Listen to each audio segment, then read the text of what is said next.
போல பல ஆண்டுகளாக குடியே இல்லாம இருப்பாங்க, அவர்களும் அந்த வாக்காளர்கள் இடம்பெற்றிருக்கிறாங்க. இரட்டை வாக்காளர் இருக்குது, புதிய வாக்காளர் சேர்த்து வேணும்.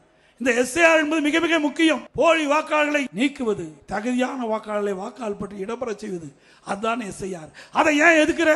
அதுல என்ன உனக்கு கஷ்டம் இருக்குது? ஆளுங்கட்சி திமுக கட்சி, ஆளுங்கட்சி சேர்ந்த அரசு அதிகாரிகள் தான் இன்னைக்கு வீடு வீடா வர்றாங்க. ஆக இதை நம்ம எதிர்ப்பதை போல ஒரு தோற்றத்தை அறிவிச்சு திமுக கட்சிக்காரன் வீடு வீடா போயிட்டு இருக்கான். உண்மைதானே? எல்லா இடத்துக்கு வரான்ல.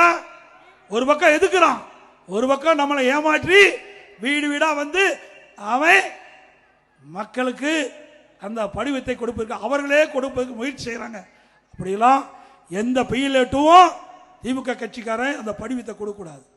பிஎல்ஓ இன்றைக்கு மாவட்ட நிர்வாகம் தேர்தல் ஆணையம் ஒவ்வொரு பூத்துக்கும் ஒரு அதிகாரி நியமிச்சிருக்கிறாங்க. அவர் தான் படிவத்தை கொடுக்கணும். வாக்காளர்கிட்ட பூர்த்தி செஞ்ச பிறகு வாக்காளர்கிட்ட பெற வேண்டும்.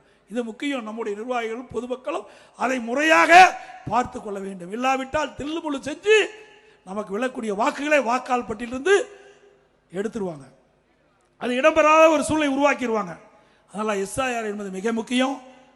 அந்த சிறப்பு தீவிர திருத்த வாக்காளர் பட்டியலை முழுமையாக நம் கழக நிர்வாகிகளும் தொண்டர்களும் பொதுமக்களும் நீங்கள் கவனமாக இருந்து தங்களுடைய வாக்குகளை அந்த வாக்காளர் பட்டியலை சேர்க்க வேண்டும், தங்களுடைய பெயர்களை வாக்காளர் பட்டியலை சேர்க்க வேண்டும் என்று அன்போடு இந்த நேரத்தில் கேட்டுக்கொள்கிறேன்.